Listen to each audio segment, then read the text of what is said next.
So we are really focusing a lot on what to eat, and when to eat, but we don't focus on how we are eating, and this is a big problem. Intermittent fasting is like, this makes you younger and it stops cell aging, but it also depends. So most of the studies on intermittent fasting have been done on men. So for women in a fertile age, intermittent fasting, like more than 12, 14 hours, actually produces stress hormones in the body. I think it's a nice way to see symptoms, not as enemies, right, that we should be destroying, but rather like sacred messengers that want to tell us something about our health. Welcome to the Living a Life in Balance podcast. My name is Abdullah Boulad. I'm the founder and CEO of the Balance Rehab Clinic. My guest today is Anna-Lena Middeldorf, an expert in nutrition counseling at the Balance. In this episode, we dive into the myth behind nutrition, how what we eat affects our mental health, the relationship between the nervous system and food, and the gut-brain connection. We also spoke about disordered eating habits and how we can heal our relationship with food and find the joy in eating again. We will find out about how nutrition affects the genders differently, the benefits of mindful eating and rituals, and her top 5 favorite supplements. I hope you will enjoy. Anna, what motivated you to do what you do today? Yes, well, so about 14 years ago, I studied Rehabilitation Pedagogue in Germany in the University of Dortmund. So I was always very passionate about rehabilitation and psychosocial rehabilitation and creative therapies. And I worked in Germany for about half a year with children with special needs. And then I decided to move to Mallorca and worked for more than 5 years in a fertility clinic, actually. So I was like the piece between the doctor and the couples that came to Mallorca to get pregnant or single women. And I loved the job very much. It was very nice, very emotional, because, and I don't know if you know, but in Germany, you cannot do egg donation. It's forbidden. So there are many couples that come to Spain to do that. And I was always with them the entire process. And at some point, most of them always asked me like, okay, Anna, so I'm taking the medication now. I'm following the plan. I'm doing what the doctor is telling me. But is there anything else like that I can do proactively to have better odds, to improve my fertility, or to also like emotionally feel better throughout the process, because it's a very emotional process for them. And they always ask me, Anna, what can I do? What can we do? What like proactively? I feel like I also need to do something, not just like in a passive way, but like actively. And I didn't have the answers. And I was asked the medical doctors like, okay, what can they do? And the answers were always very random. Like, yeah, of course, I mean, they need to do sports or sleep enough, not drinking alcohol or not smoking or eating healthy foods, like very general. And I always felt like, okay, that's not enough. I want to help them better. I want to, know how to answer these questions. And then I decided to look into some books and doing some research. And I found out very quickly that like nutrition has so much to do with our mental health, with our fertility, overall health.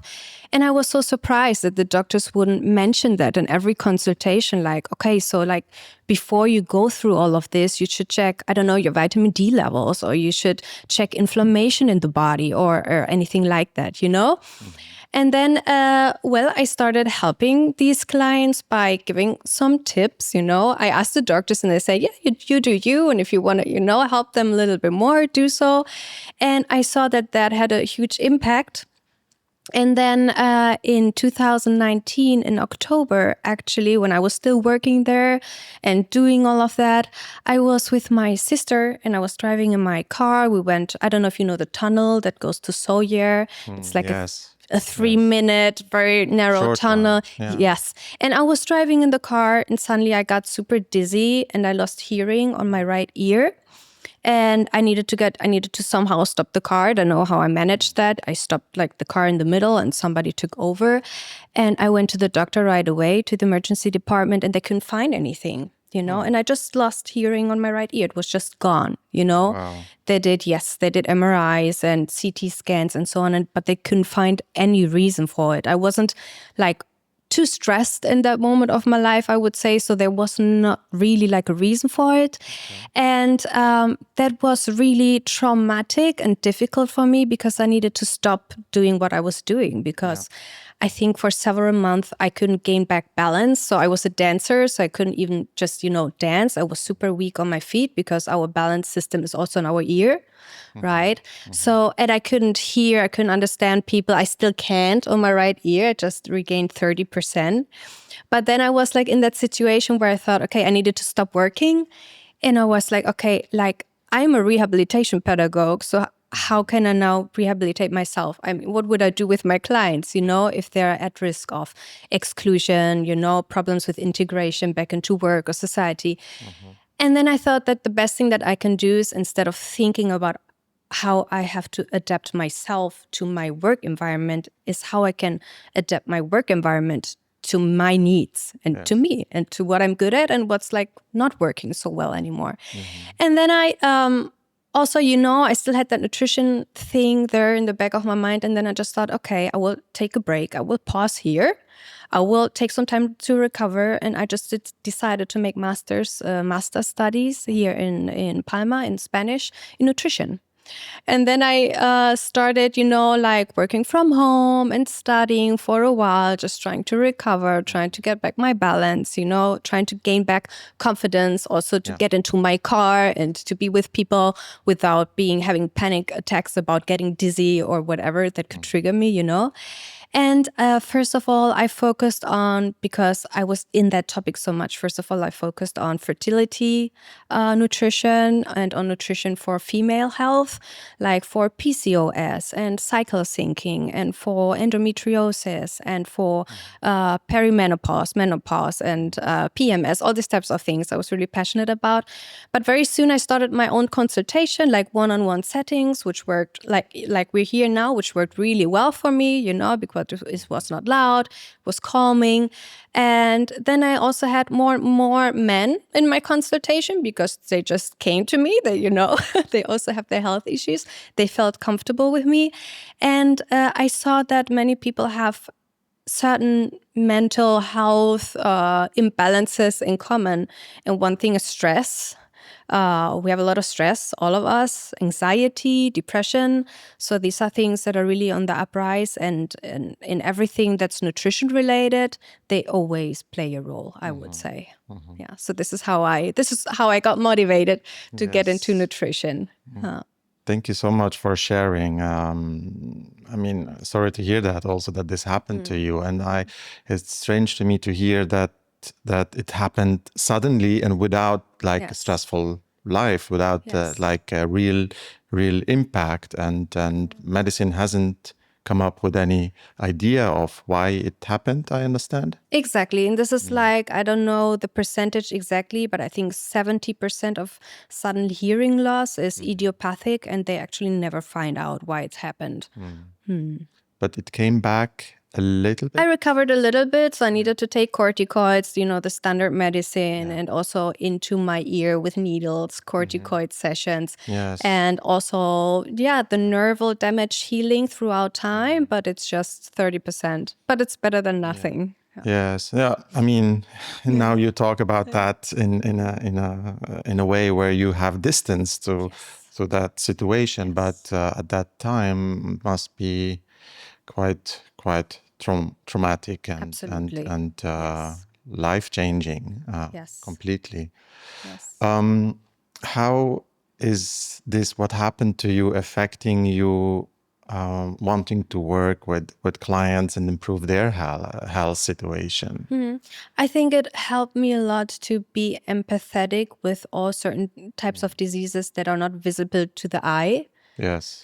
Because it's easier to have empathy or sympathy with diseases that are very visible, like a leg is missing or somebody has visible problems. But there are many mental health issues that you cannot see. Like you talk to me, you would never know And the same happens with anxiety, with depression, or with suicidal thoughts, and everything that's happening inside the body, because people can still be functional, but it doesn't mean that they don't suffer. Yes. So I think this is something where I'm very passionate to help.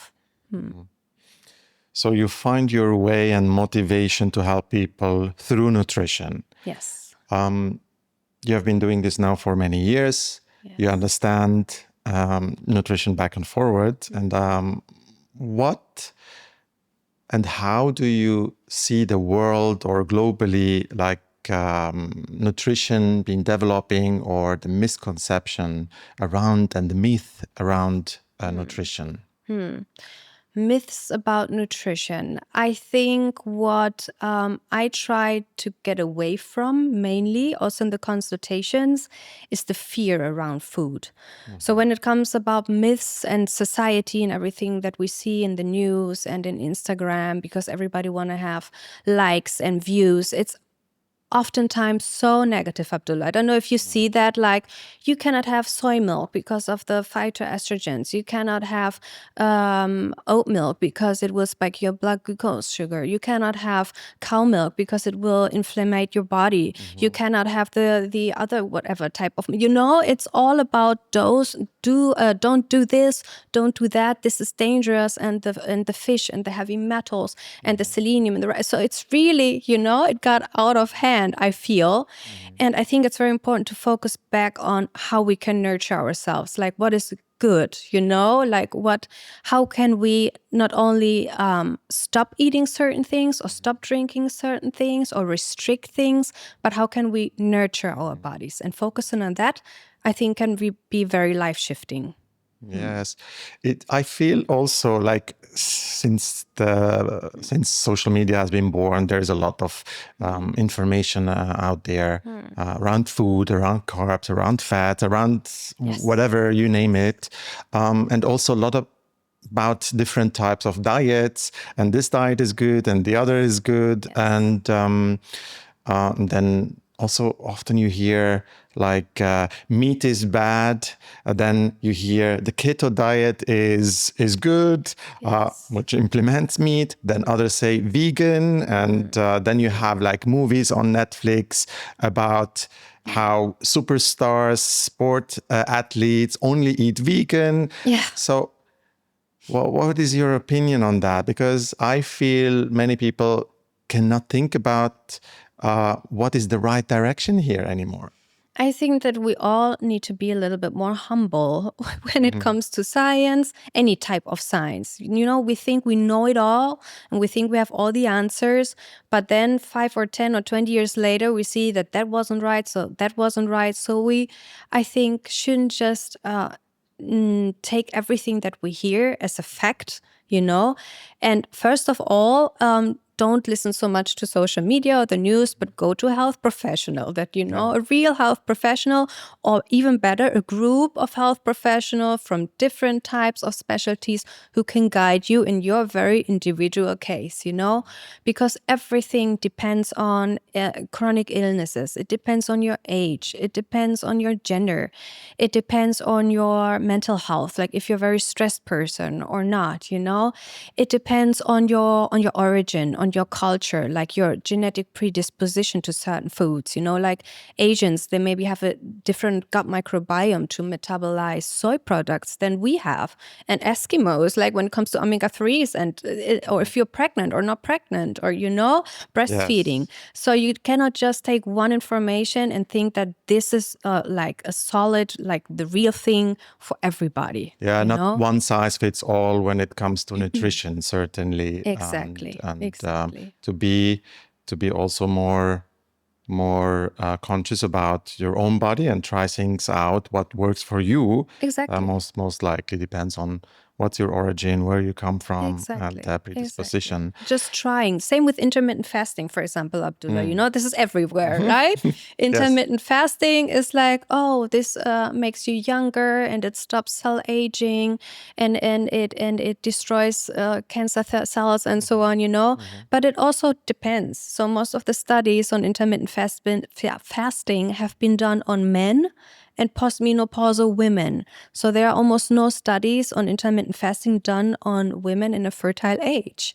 So for women in a fertile age, especially when they're in luteal phase, that's before the menstruation or on their period, intermittent fasting, like more than 12, 14 hours, actually produces stress hormones in the body, It's all the opposite. So it's not good at all, And depending on your metabolism, some people need to have frequent meals, some others don't, But it's like you say, trying and testing, but it's not the same for everyone.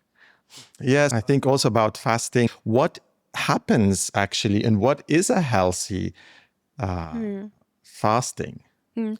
A healthy fasting, let's say the standard healthy fasting is the fasting that we naturally do when we sleep, right? Which is, let's say, around 8 hours. And maybe 3 hours before that, like having dinner 3 hours before we go to sleep. That's, I think, 11 hours. And then waking up, waiting 1 hour, and then maybe you can break your fasting. So that would be like the natural, normal fasting, because we usually don't eat when we're asleep, right? Yes. So 12 hours, I think, is something that most of us can handle, and it's even recommended. And then you have longer fasting, which you can either do before bed or in the morning, right? Like in the morning, instead of fasting until 7 or 8, maybe until 11 if you would like. But what many people do that do prolonged fasting, they break their fasting, like the breakfast, with coffee. So this is not real fasting. So this is actually bad for the body. Like people that say, oh, no, I'm not having anything until 12 o'clock. Oh, but do you have coffee? Oh, yes, one or two. That's not good. So that's really not good. That's the only thing why I would say not good. And that's not fasting. Why it's not good? Why is drinking coffee in the morning on an empty stomach not good for us? For several reasons, Abdullah, because the first thing is that we wake up dehydrated naturally. So first we would need to hydrate our body, and coffee naturally dehydrates the body. It doesn't hydrate, and it's an acid drink. So it doesn't really prepare your gastrointestinal tract for digestion, It just dries your body more, right? Yeah. And it's something that activates us. So it doesn't make us feel tired, it makes us feel activated, which is a little bit, for some people more, for some people less, like a stress response in the body, like fight or flight, right? So we are alert. So if then we do not give sugar to the body has a process where it takes the sugar from the glycogen stores from the liver, and in order to, being able to react, because we suppose that we are like maybe attacked, or in danger because we're in fight or flight. So the body needs quick sugar, and it takes sugar from the liver, right? When there's no other sugar. But then right after that, if you don't use that, if you're not like really running away from somebody, if you're just sitting in your office or at home having the coffee, you can then have a blood sugar crash afterwards, So it spikes and it crashes and you're dehydrated, And then it's the moment where you release stress hormones, even more so, cortisol, because you're hypoglycemic, and you're just looking for a quick fix for like sugary foods or whatever it is. Maybe you get jittery, you get nervous, and you make bad decisions for breakfast. Okay, I understand. Yeah. So you want me to eat 1 hour after I wake up, but what if I'm not hungry at that time? Because sometimes people they skip breakfast and then they jump into a lunch somewhere at 1 or 2 o'clock. What's your thought about that? So first of all, I think it's important to find out for yourself why you're not hungry. Is it that you're not hungry because you're already in that fight or flight mode, because you're preoccupied about what you're going to do in that day? Like you're suppressing hunger because you're already waking up and working on adrenaline and thinking about that you need to get the kids to school, or you have your checklist, your to-do list, and you're not in your physical body and you're suppressing that hunger feelings. And then they come back later and then you're getting like really irritable and eat whatever you can find. Or is it that really, like from a calm state, from a place of balance, you feel into your body that your body doesn't have any need yet for any energy input. That would be something else, you know? But I am a big fan of preventive eating. So if you are very busy, if you have a very busy day, and you know that not having breakfast at that moment would mean that you cannot eat anything until 4 hours later, I would even eat something, even if it's very small, just to make sure that you don't fall into that hypoglycemia later. You know what I mean? Where you then do bad decisions. Yes, Obviously, exactly. we all have experienced these moments where you just don't go shopping on an empty stomach. Yes, Like for that. example. Yes. Okay, so you mentioned glucose and insulin levels in the body. Why is glucose or spikes bad, and why does glucose create these spikes in the first place and not being used for a longer period in the body? So the glucose, to have stable blood glucose levels in our body, gives us into this like feel good range, you know, having a stable, not too high, not too low blood glucose gives like peace and calm to the body. Your body knows that everything is going well. You have enough sugar, but not too much. So things are going smoothly. But if you, for example, you are having a breakfast just with a muffin or some processed carbohydrates or a glass of orange juice, even if oranges are healthy, but they're full of sugar, and you wouldn't add any proteins or any fiber or any healthy fats.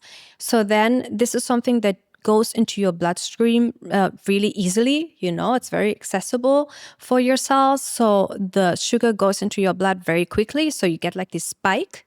And whenever like you have this spike, like this sugar tsunami in your body, then your pancreas, the beta cells in your pancreas, they create insulin, which is a key hormone to open the cells and to put the sugar wherever it needs to go, you know? And the faster these two processes work, the bigger the risk for a big drop afterwards, right? And when you have the drop, your body is in fight or flight, your adrenal glands, they produce cortisol because your brain is like the main organ that needs sugar.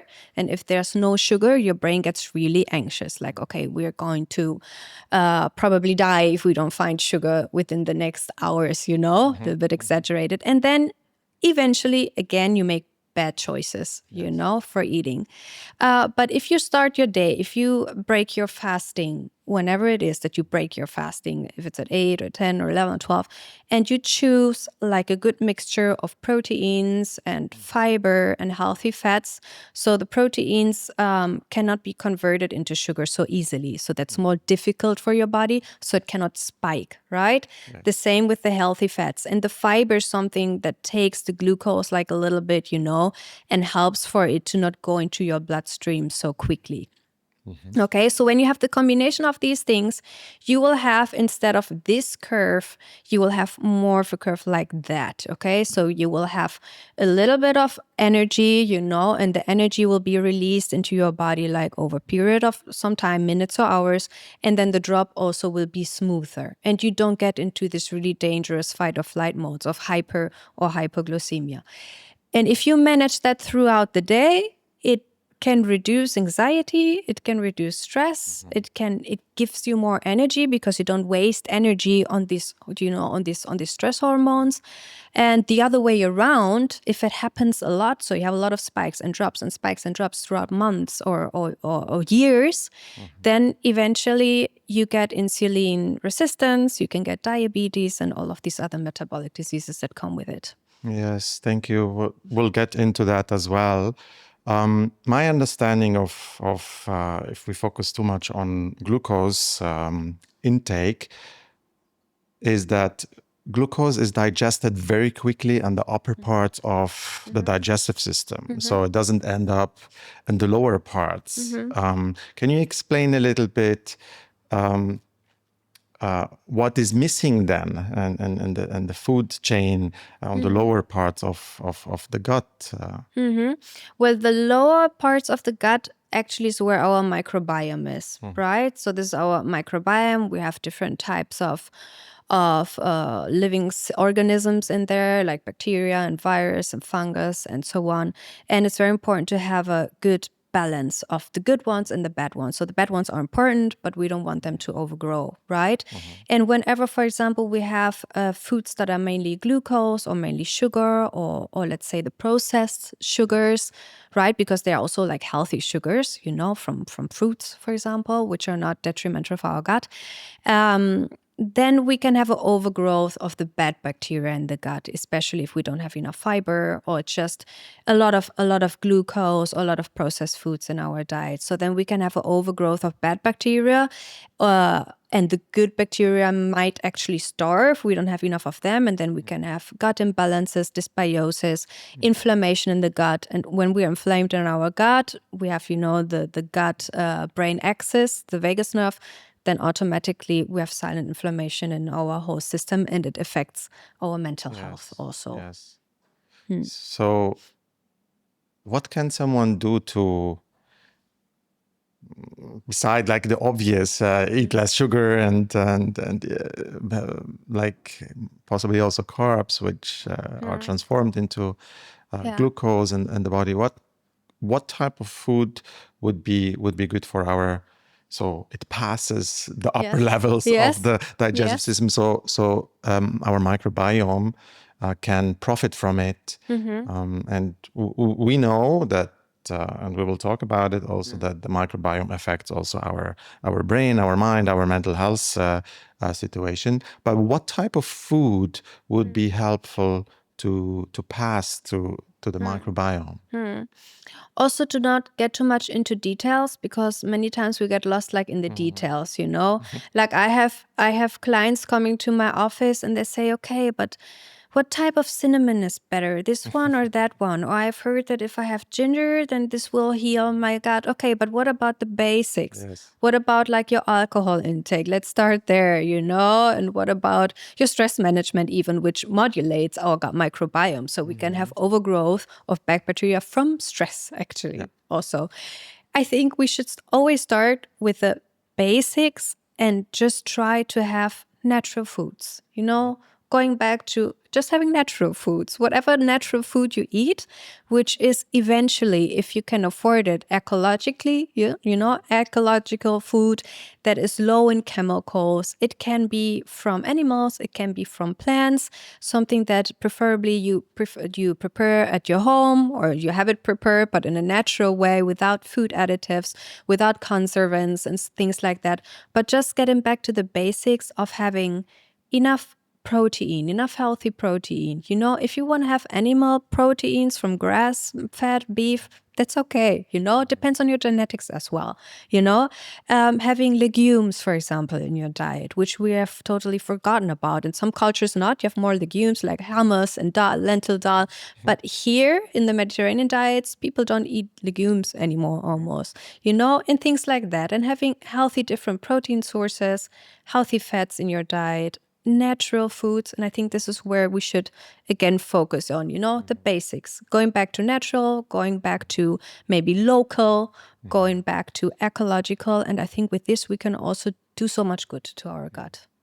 What I find interesting is that the order, what we eat and the speed of what we eat is affecting also like the glucose level, or how the body digests something. Can you explain us why this is happening in the body? Yes. You know that there's a saying that goes, we are what we eat, but we are what we absorb. And absorption has a lot to do with how we eat, right? So we are really focusing a lot on what to eat, and when to eat, but we don't focus on how we are eating. And this is a big problem.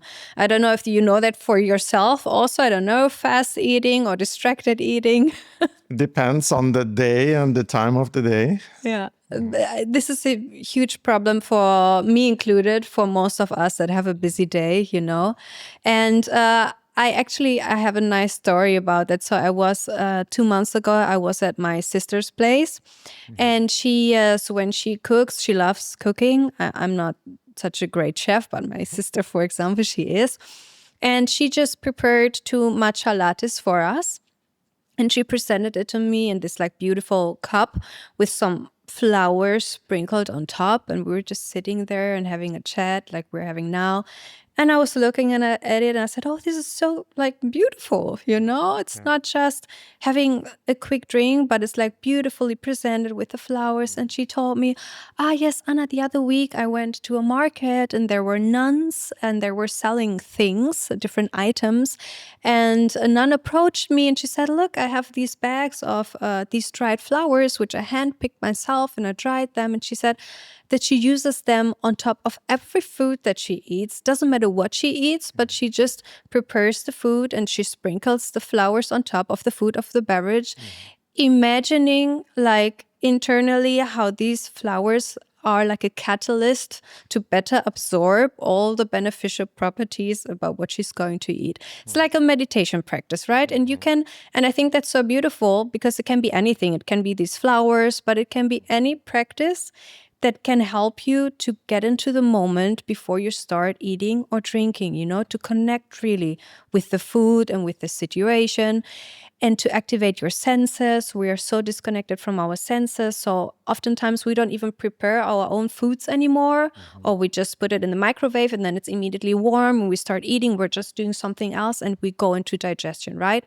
But in order to digest well, you need to go from fight and flight to rest and digest, right? So we need to regulate our nervous system first. So it's really helpful to just take some time. Like in some religions, I mean, you do some prayers at the table, which I think is beautiful because it helps you to just pause for a moment, connect with the others, doing some gratitude exercise, sitting there, looking at the food, appreciating. And this automatically regulates your nervous system, gets into like a parasympathetic state. And it helps you to produce saliva, when you activate your senses. So you look at it, maybe you hear it, you smell it, you taste it, or you feel the food if you eat with your hands. It helps you to activate the senses. And also it starts with the digestion in the mouth, where digestion starts actually with your senses, right? And then in your mouth with the saliva production, which helps to metabolize the food before it gets into your gut. And if you do all of these things, whatever you eat, it's more likely for you to have a good digestion. So you can have like the most healthy food. You can have like this salad for lunch or, like whatever you consider healthy. But if you just eat without chewing and you're distracted, or maybe you're watching the news or politics, at the moment, everything that's going on in the world, and you're distracted, you're not really smelling, or maybe you're even, you're inhaling air while you're eating, you're not going to absorb anything. It's not going to get into your small intestine to get properly absorbed, even if it's like really high nutrient dense and so on, what I mean? So slowing down when we're eating, and everybody, you can have a meditation that you like, whatever you want. It can be loud, but it can be quiet. It can be gratitude practice. It can be, you can sing a song. It doesn't really matter, at least if it like just brings you into the moment. And it's also like your mindset, whatever you think you create. So if you think that, oh my God, like you're eating a cookie, like, oh, this is going to be really bad for me and I'm going to gain weight from this cookie, or I'm sure I will have stomach cramps afterwards, or, or I will have whatever it is, acid reflux. That feeling around it. Yes, it's most likely to happen. But if you're sitting like, oh my God, this food is going to be good for me. It's going to nurture me. I'm going to feel great. I will digest this really well. So this makes a lot, What I also find fascinating is like we culturally are used to start, let's say, with a starter, very often something green, a salad, and then we go into a main course where proteins are implemented, legumes, and so on, and then at the end, like the desserts, like the carbs, like the sugar. And I recently read also an article about that the body creates differently glucose. If we eat in this order, the body produces less glucose spikes than if we just do it in other ways. So the order of eating is that was that fascinated yes, that's me. true. Because of the fiber, especially in the greens, they help to reduce or slow down the absorption of the sugar. It doesn't mean that is that this is why you can have always dessert, after having a salad, like, oh, I'm having a salad, then I can have a dessert. It's not how it works. A little bit, yeah. Anna. Allow me a little bit. Yes. But it's very cultural. For example, in Germany, people usually don't have dessert immediately after. They would have maybe like a coffee break with some cakes or so, like 3 or 4 hours later, like at 4 or 5 in the afternoon. It's very cultural. For me, for example, when I eat whatever I eat, I cannot eat sweet and then salty. Let's say it's against my how I grew up and what I'm used to. Is there? I'm just asking myself: is there a reason for that, or is there any? Does it make any sense if you eat first salty and then sweet? It might be just emotional. Yeah. It can be habits. Also depends on possibly. Yes. Also depends on the type of sweet and I will blame my salty. mother then what she gave me for food. It depends very much. Yeah.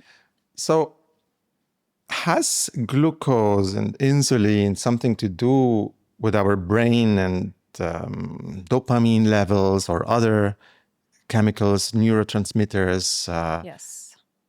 Yes, a lot. A lot. Actually, so a tell lot. us.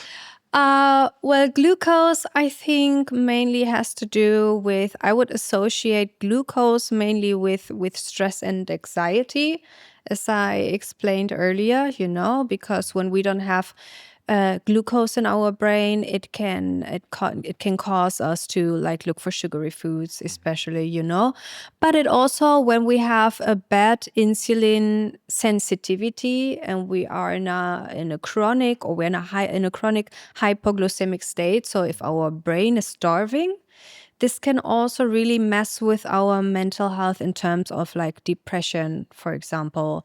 Depression, or even we had clients who had even led, due to various reasons though, to suicidal thoughts, because when our brain learns to work on chronically low glucose, it just cannot function properly. We survive because we adapt. Humans are very good at adapting and at surviving.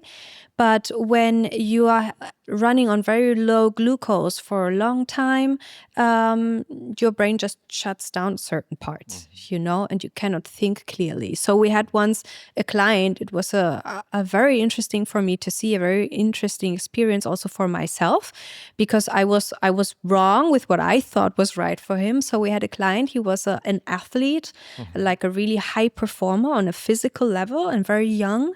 And he suffered from depression and also anxiety and suicidal thoughts, also some PTSD and childhood trauma, but, very, very many facets to it.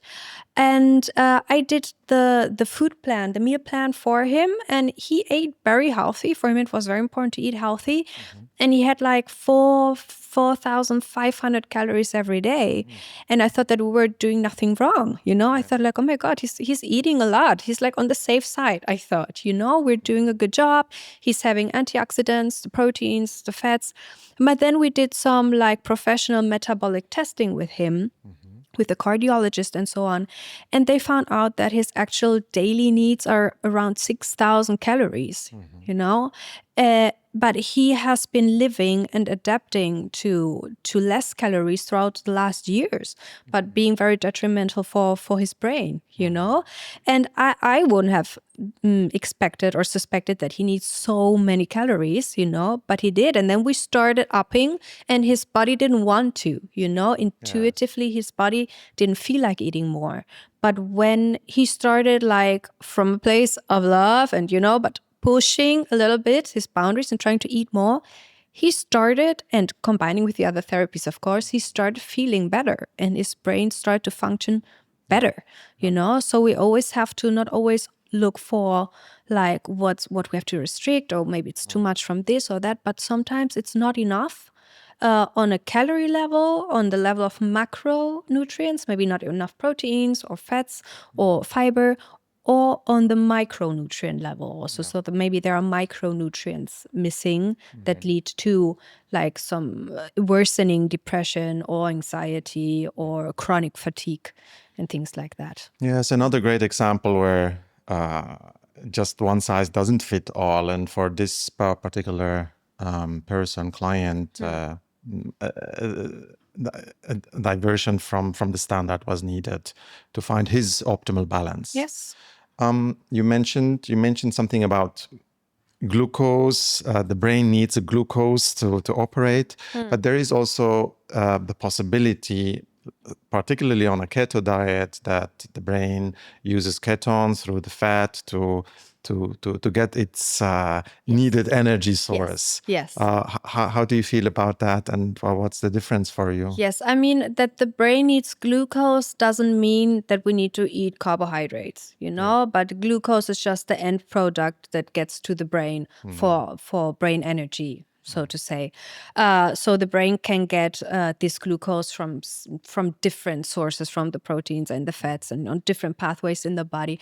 But it depends very much on your metabolism. It depends also on your stress level, maybe. So if you're a person that is already suffering from mental health issues or severe mental health issues, I wouldn't add these more complicated pathways for the body as an additional stress factor to the body.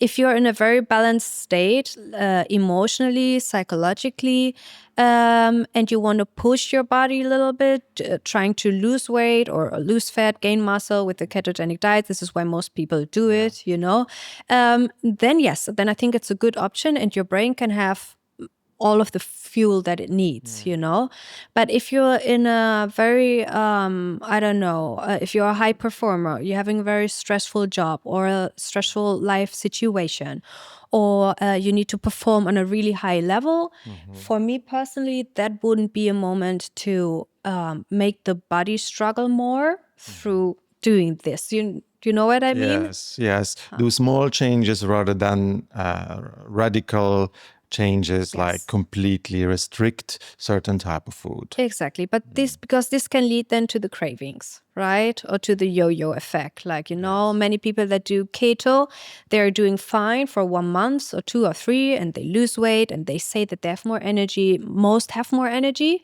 But the problem is what happens after, Then usually the cravings come back and you want to have, glucose. And then once you give this glucose, like the carbohydrate glucose to the body, it, really, it wants more. Yes, it's interesting topic. I'm very passionate about how the body reacts to different types of nutrition. But I'm a man. You're a woman. Yeah. Are there differences also in gender? Huge differences. Also, while we age, how does this change? Yes. Keto is something that works better for men than for women, also depending on the menstrual cycle, for example, Is this why men eat more meat, probably? Or well, maybe there's also like a social component to it, like the associations, or for being vegan and a man or eating meat and a man, I don't know. Yes. That's one component. But no, I would say that mainly it's when you're a woman, you have a menstrual cycle, your body is wired to like protect a possible baby pregnancy, right? It doesn't matter if you want to become pregnant or not, but your subconscious doesn't know that you don't want to have a baby, Yes. But you're wired to eventually have one, So whenever like you're in follicular phase, for example, that's the moment before the ovulation. I don't know if you know the female cycle, Abdullah, more or less. Yes, of course. I'm familiar. I have 3 children, so I went minimum 3 times through this. So I think it's very important for every man, like to know a little bit, at least, the outlines of why women, why the mood changes and why they're one way and the other. Like one day they're like this, one day like that. That's very hormonal. So in the follicular phase, which is before the ovulation, women, for example, it can be easier for them to do, for example, the ketogenic diet, to have less carbohydrates. Maybe they have higher energy and they don't need so much like sugary foods or sweet foods, or even can have less calories overall in their diet. And it might be something that also gives them more strength, makes them feel better, more energetic in ovulatory and throughout ovulation also. But then when the luteal phase comes, it's after ovulation where they can potentially be pregnant, and the endometrial lining grows and so on. So there's extra tissue that needs blood. Women the need of calories for women is about 350 more or less kilocalories higher than in the first half of the cycle. So they need more calories and they crave more sugars and more foods. So then a ketogenic diet would not be the best idea. It could cause more irritability, it could cause mood swings, it could, and then it really, like these cravings and that they have also before the menstruation, it's a real thing, and I think in that moment, it would not be a good moment to say, okay, I continue with my keto diet now, And this differentiates also while we age, or like if we are young or if we get older, what changes? Well, first of all, the metabolic rate becomes less in most of people. Muscle mass usually decreases, unless you're really aware and you're doing a lot of, workouts and muscle training, which is important for all of us. But not everybody does it. And also genetically, muscle mass becomes less and the metabolic rate becomes lower. So you automatically can eat less, right? So there are people that are very in tune with their body and that feel that the body now needs less quick energy sources, right? Less carbohydrates, and then they naturally adapt. If we don't do that, we can have more obesity or overweight when we get older because we don't adapt to that natural change. Like we continue eating like when we were 20 or 30 and we had maybe 5 or 10 kilos more of muscle mass, right? And we don't adapt, but the normal thing is to adapt, and the body usually needs less quick energy sources when we get older. Yeah. Yes, this is why in average every 10 years, like certain kilos, men or women gain on weight in average, even if they just sustain their calorie intake. Yeah, and has also to do with the sex hormones, like testosterone in men drops naturally. So when testosterone drops, you also need less glucose theoretically, But then we need to try to adjust to these changes in our bodies. Same with perimenopause or menopause. Yes, yes. What happens through menopause? Can you explain that to me? And can nutrition help through this phase? Yeah, what happens in menopause is that the female and male sex hormones, both, they start disappearing, right? So it can start with 40 or 45, very individual. And first of all, we have less progesterone, which is our relaxation, feel-good hormone. Then we can have less estrogens, and also the testosterone, also in women, also drops, right? And when the hormones start to drop, we are like in a permanent state of, let's call it like when we are on the period, when we have the menstruation, this is the same drop, right? But then it's forever. Never come back. It's never coming back. It's permanent. And this has a huge impact on our metabolism. So the metabolism gets slower. There's more risk for having abdominal obesity, more visceral fat. The fat goes from the legs more to the abdominal area, which is like the risky fat, right? The unhealthy fat for cardiovascular diseases. And when it comes to nutrition, if food can help with it, not so much. Food cannot help so much with the signs of perimenopause. Except the healthy lifestyle in general, healthy eating. Exactly. But there are no foods. I mean, nowadays we have the hormonal replacement therapy, which is another topic. I'm a big fan for men and for women, which I think is very important to do. It's my opinion that hormonal replacement therapy is life-saving. It gives so much life quality back for women and for men that go through andropause. But nutrition can stabilize things like these problems with heat, that you can experience, or being really like high temperature at night, not being able to sleep, but not more than that. What about libido? Nutrition, what can nutrition support libido in men and women? Libido nutrition. Yeah, libido is it's very, I think, first of all, libido is like a life force, like the sex drive is like a life force. It's something that activates the body. And when it comes to food, I know you want to hear if there are like some superfoods that Possibly. help. If I go to a Lebanese restaurant, they tell me this is increasing your libido. I You don't should know. eat this seafood because of these strawberries. Is there a misconception, myth, or are there concrete, real things behind? They can increase libido, but it's not like you eat these things and they have a great libido. Then suddenly, I think no. I think first of all, it's very important stress management, especially in women, like regulated nervous system. I think the best libido booster. Then of course the hormones, testosterone in women actually gives us our libido. So whenever we ovulate, while we still have the cycle, it's when we have a testosterone spike as a woman. It's still way lower than in men, but this helps us to have better libido. And in men also testosterone. So in order to boost testosterone, for example, physical activity can be more important than nutrition, like working on our muscle mass, working on our endurance, and everything that helps with the blood flow generally in the body, everything that gives us and gets into an active state. For example, with food, what's not good for libido? Overeating, for example, the processed foods, or overeating, being overly full, the feeling like you're maybe on the sofa sitting with your couple and you have been like indulging and eating too much. There's not going to happen so much, the libido goes down. So everything that activates the body also can activate libido if you're in the right headspace, of course, You mentioned now a couple times stress, how stress is affecting nutrition, our bad decisions around nutrition and the body.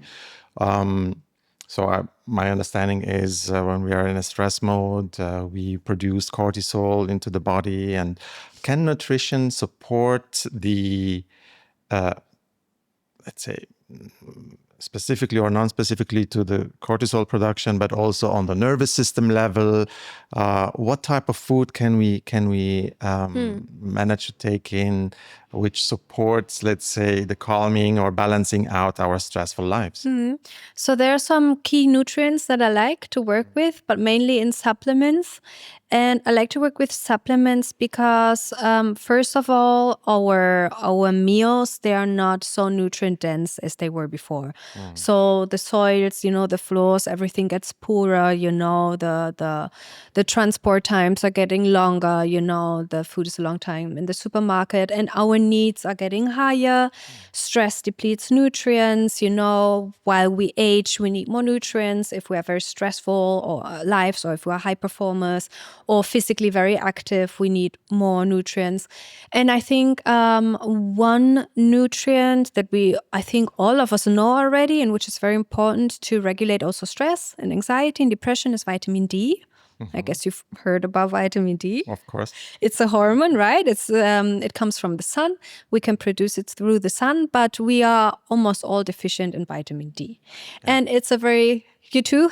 Yes, I mean, living now in Mallorca, we have quite a lot of sun. But unless you don't lie every day naked outside in the garden in the sun, you most likely don't get enough vitamin D. That's true. And we also use sunscreen, and if you just have like the number 10 SPF protection, you don't produce any vitamin D anymore.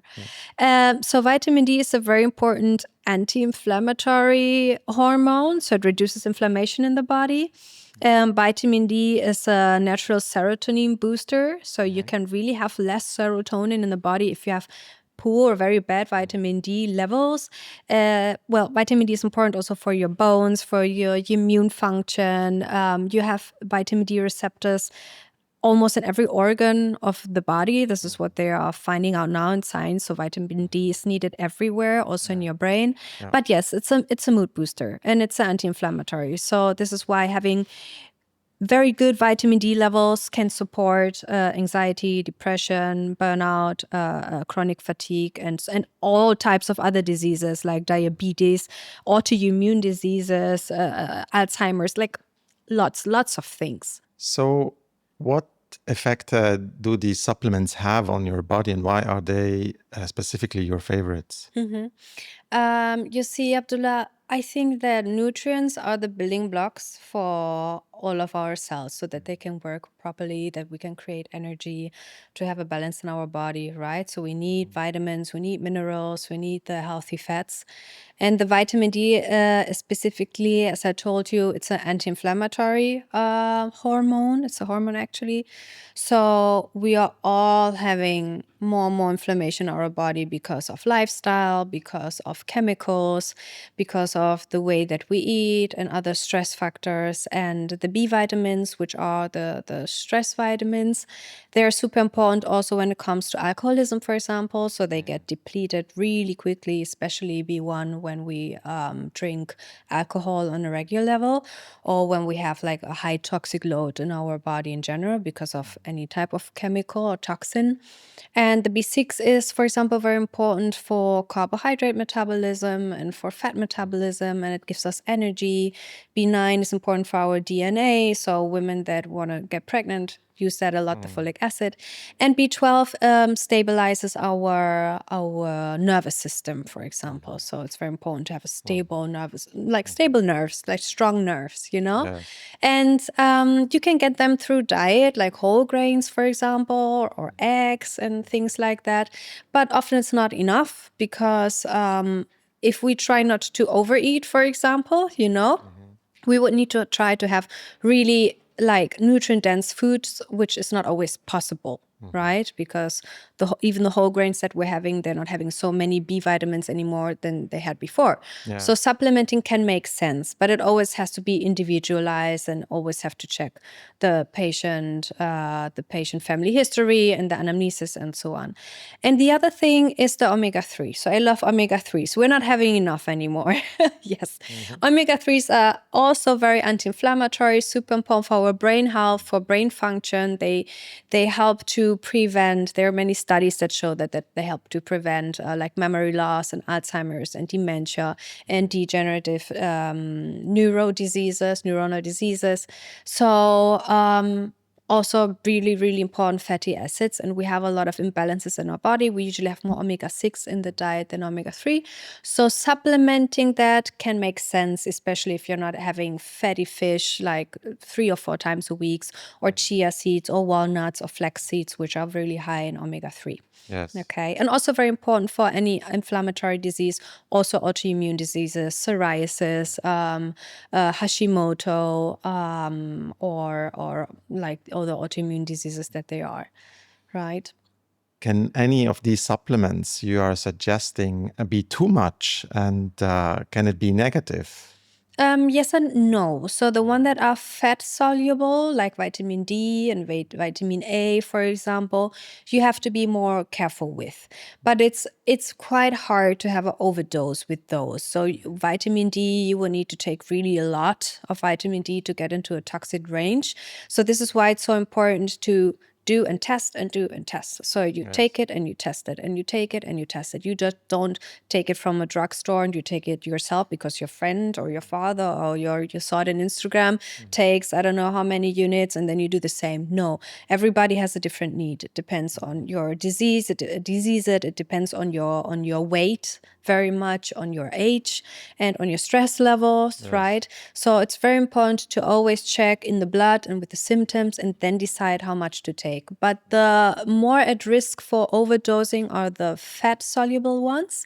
But the ones that are water soluble, like the Bs, it's very hard to get toxic levels because your body just eliminates them if you take too much of these. You mentioned also tryptophan. Yes. What effect has it on? Yes, tryptophan is a precursor. It's an amino acid. It's a precursor for serotonin. So serotonin is our happy hormone. So what we oftentimes do in our type of medicine is that we go directly, some doctors more, some doctors less, depending on the severity of the case, but we go like for the antidepressants. But maybe, has got to do with the serotonin directly. But maybe if there is a case of not that severe depression, something that can be handled like with natural properties, then you can work with tryptophan, which is the precursor. So whenever you take tryptophan in a pill, you also have tryptophan in cheese or in turkey or in eggs, for example, or in beef, right? Tryptophan can help to naturally improve the happy hormones in your body together with the vitamin D.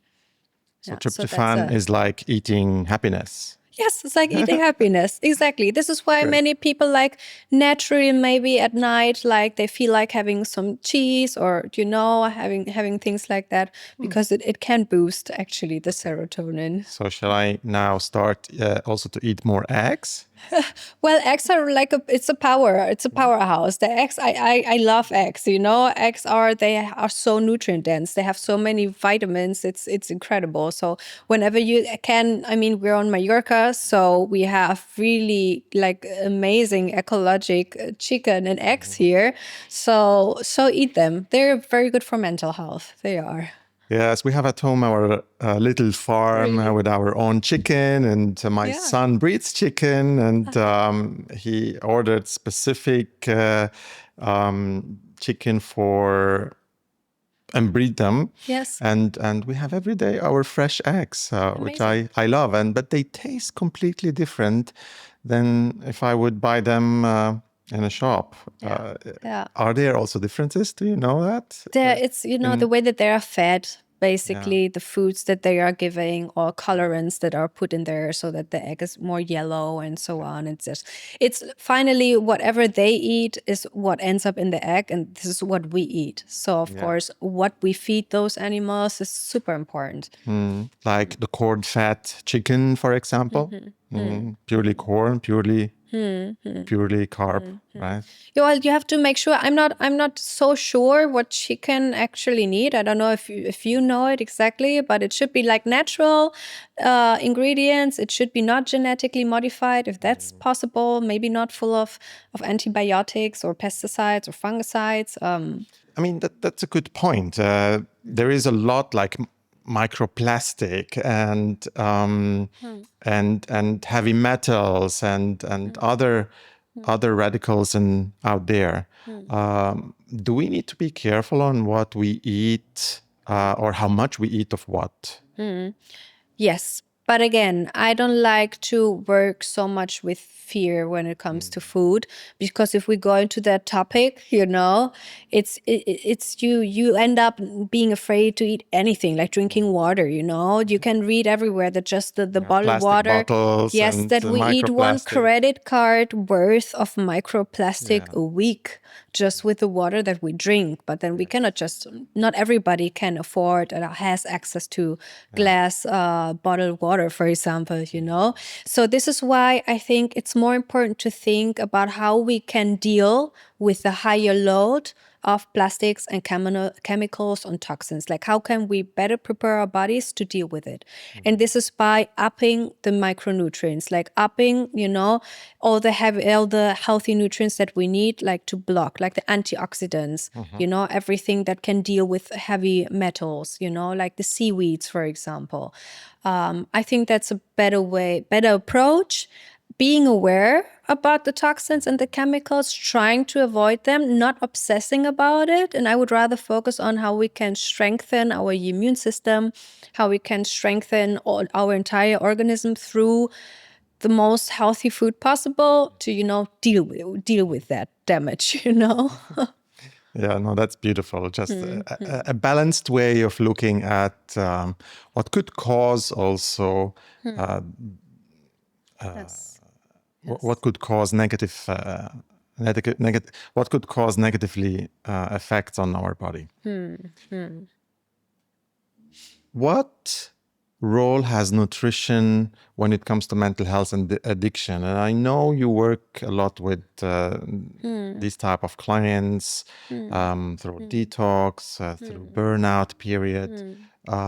Is there anything special to be careful about how to manage your nutritional intake, food intake, and supplements? When it comes to recovery, you mean? Or because they're like the both ways, right? One thing can affect alcoholism can affect nutrition. So they are like these both pathways. right? Yeah, let's say through an addiction detox process. Okay. So addiction detox process, there again, maybe that's not a moment for a ketogenic diet, for example, but that would be a moment and not fasting either. This would be a moment where we would really focus on nurturing the body, trying to keep the blood glucose stable, having regular meals, having a lot of nutrients in that meals.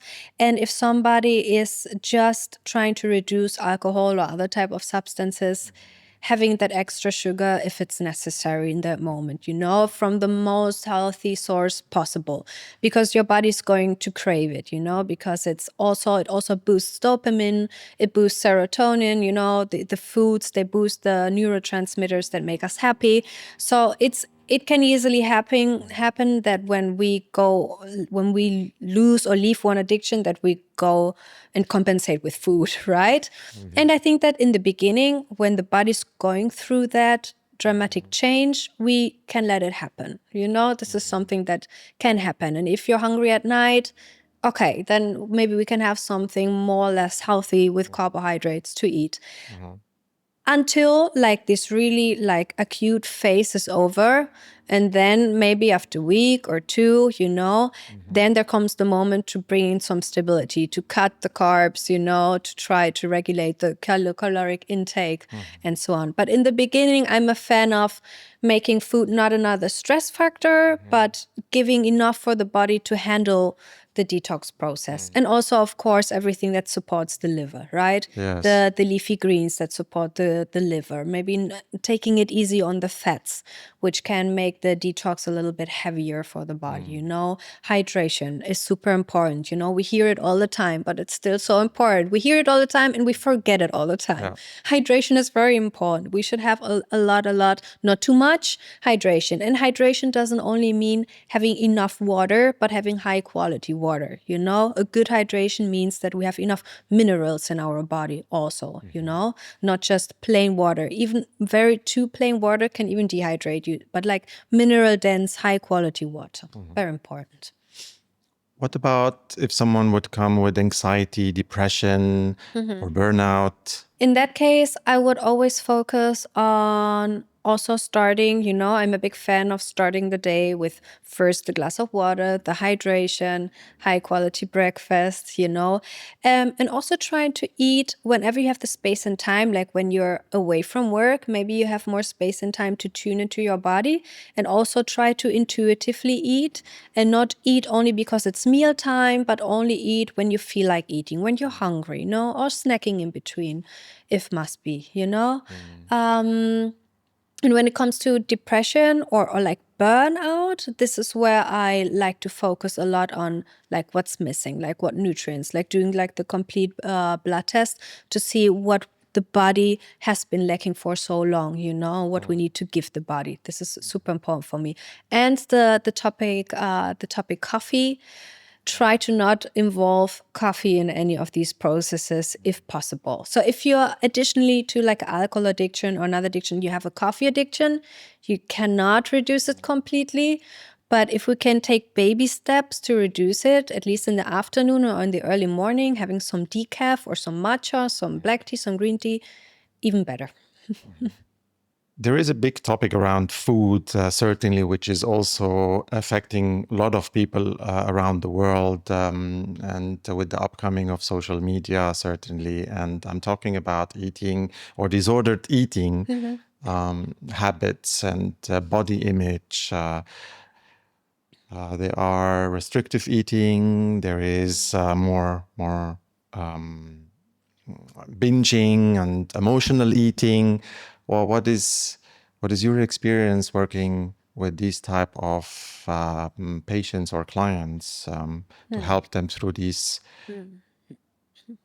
phase of changing relationship to food? It's a big challenge, Abdullah. This is the biggest challenge.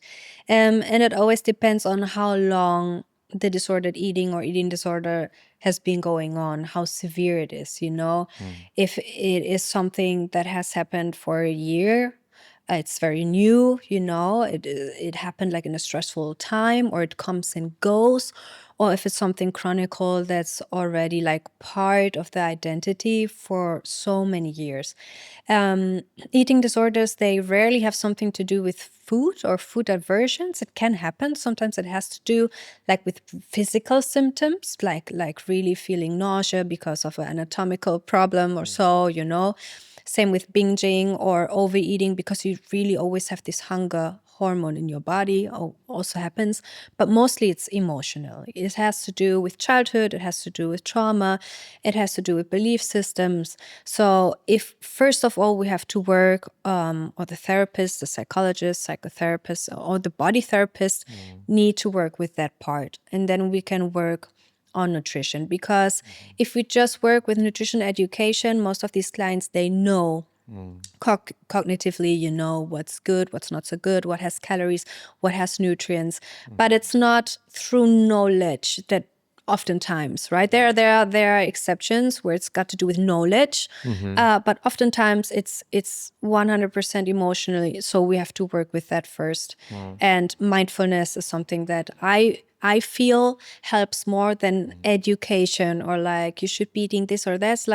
Like really trying to become friends. And if friends is not possible, at least not being food the enemy, having like a neutral relationship, starting from there with food. And in the eating moments, having a support on how to handle the situation where you have the food in front of you. I think this is a good therapeutic measure.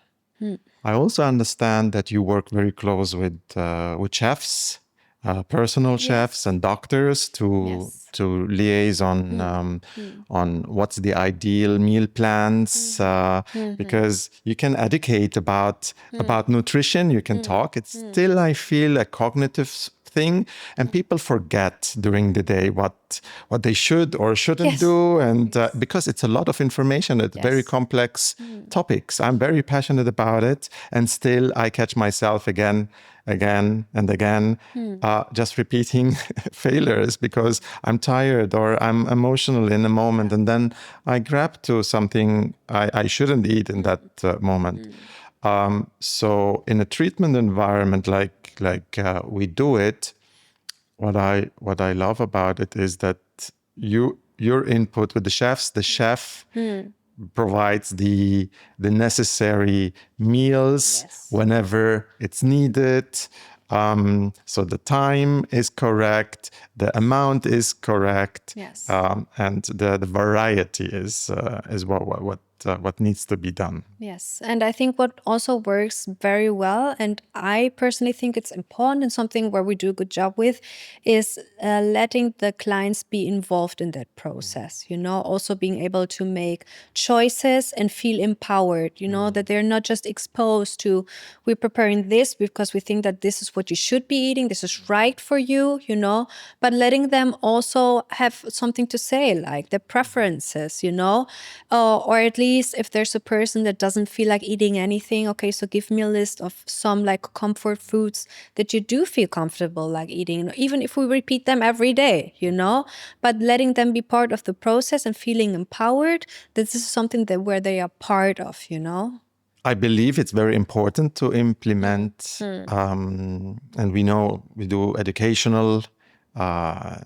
meal plans, and but there is also the level of negotiation when it comes to eating, because some, in a therapeutic environment at least, they may not be in their own favor, making decisions not in their own favor. So it's our job to put the boundaries, or to have a healthy connection around absolutely food and having a frame, a frame of choosing.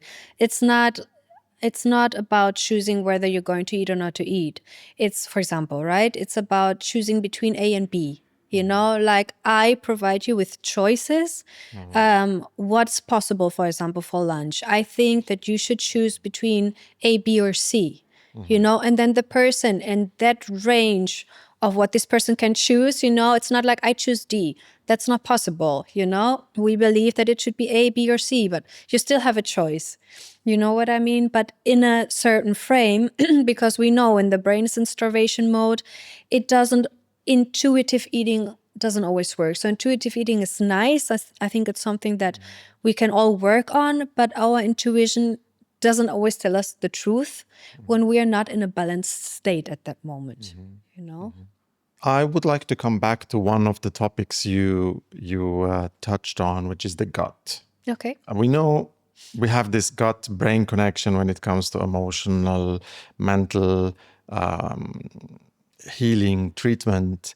And what can someone do to improve the connection?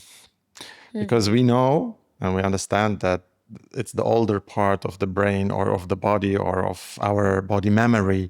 Yes. It's in our gut. So how can we improve this? Our gut microbiome, yeah.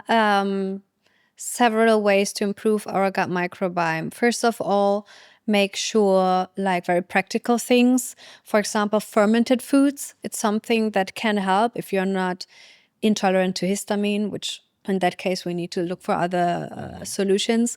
But fermented foods help to have a better diversity of healthy gut bacteria in our gut, or like probiotic foods, like fermented foods, or prebiotic foods, like green bananas, for example, like that, which are the foods that the healthy bacteria feed from. Okay, because it doesn't help anything if you, for example, you take a probiotic, right, with healthy gut bacteria.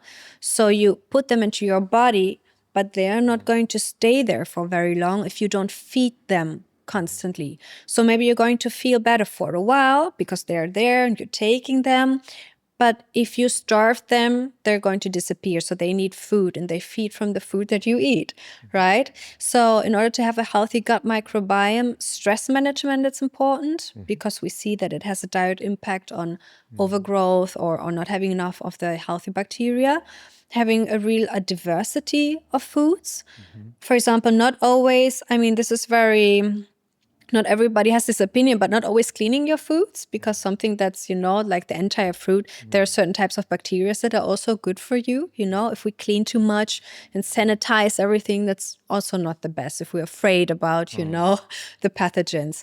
And trying to have fiber, for example, like the legumes that I talked about, very good food for our gut microbiome, lentils, chickpeas, beans, very healthy for gut microbiome. Everything that has antioxidants, like red berries, for example, and spices like ginger and turmeric, things like that, very, very healthy for our gut microbiome.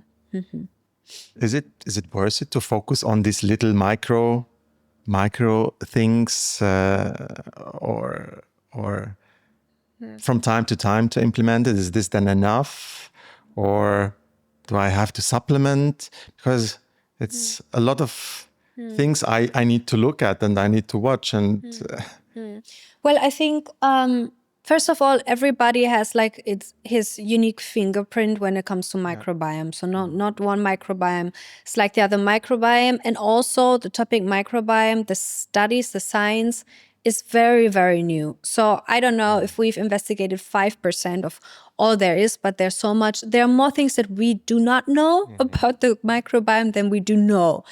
But what we do know is that gut microbiome is also modulated by, for example, medication, right? If we are chronically using omeprazole, for example, right, it's not good for our gut microbiome, or metformin or certain types of medication modulate our gut microbiome.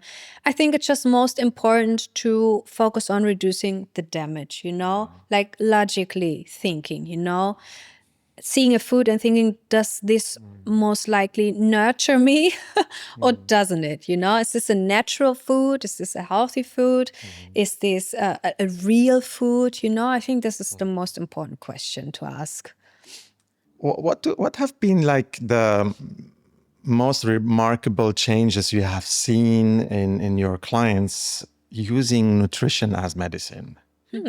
Many things. I'm often surprised. I'm all the time, every month with every client, I'm surprised how much we can improve through nutrition.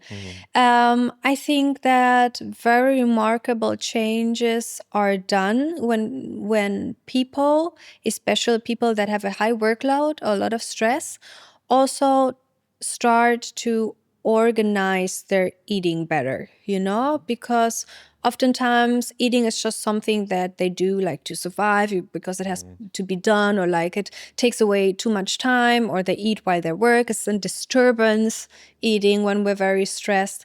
But really like scheduling or thinking beforehand, I have seen a lot of improvements with working on creating habits around food. Like people that say, oh, it's so difficult for me to make good choices when I eat in restaurants, and I eat in restaurants all week because I'm in my office and I go out and I choose a restaurant. So the day before, just like you schedule your work day, look at the menu, look at the restaurant, see what they offer, and decide beforehand. Don't decide when you're already there, when you're already stressed, when you're hungry, when you're having a phone call or you're with colleagues talking. Decide the day before. You know that you're going to this restaurant. So look at the card and say, okay, tomorrow I'm going to have this and that. And this can really, really make things so much easier. Just plan ahead, take plan out the ahead. stress Yes. of decision. Yes, or plan ahead what you have in your bag. If you're planning a long trip, have something in your bag. Have some nuts and seeds or whatever, or protein bar if you like, or some energy balls or whatever you want, but have something in case of emergency. Yeah. If we get in now into the closing questions, what do you do in your private life to stay in balance? I know I've said that word a lot now, but I'm going to say it again anyways. Please repeat. I try to really practice gratitude. So the first thing when I wake up in the morning, before I start like stressing about my to-do list and everything that I have to do or that's not working well, instead of taking the phone or spiraling down because of bad news, is I try to think about things that I'm grateful for. Sometimes I speak them out loud. Sometimes it's just in my head. It's nothing fancy. I don't sit on the yoga mat. So it's just, having that moment before I start the day with myself. And for me, I have the feeling that it really sets off like a positive frequency for the rest of the day. Because and in the beginning, when I started doing that, it was quite a challenge, because when you're in a bad place, for example, when I had that hearing loss and somebody told me, do gratitude, affirmation, was like, I cannot think about anything. Yes. And once you start to doing that work, it's like a discipline. Suddenly you come up with so many things, and it's more and more and more things that you can think about that you're grateful for, right? Sometimes we struggle, but if you like really try to focus on the good, more good things happen. And another thing that helps me personally to be in balance is also when I start the day trying to think about how I can be of service that day, Like Mother Teresa said that who doesn't live to serve doesn't serve to live. And I kind of think like that also. Like it helps me when I'm having a bad day, or when I struggle, or when I have a lot of load of negativity or negative, stories from clients or people around me that bring me down. Just getting the focus away from myself to the outside and just thinking of, okay, how can I be of service today? Who can I help? Like, what can I give, rather than how do I feel and what's bad? Like, okay, who can I help today in what way? And somehow for me, this works very well to feel grounded, to feel balanced, and to think like, okay, just shifting from the negative to the positive, like what I'm grateful for and what I can do for others. For me, this is like a miracle. It works perfectly. I like that. I like it very much. So the gratitude as well. Yeah, very much. When I think about gratitude, you do this for yourself, right? Just quietly or saying it out loud, maybe while driving a car. Yes. I often include the family into a gratitude practice. I just to share this quickly. It doesn't happen that often anymore, but very frequently every week we sit down together as a family and have a dinner, for example, and then we talk about the day or we talk about the week. And usually if you ask your children, how was your day? Okay. You get only very short answers, not much meaningful. So we started at home asking everyone, good, what has been positive today? So everyone should list 3 things. And you know what? And this was amazing. This is why I like to tell this story.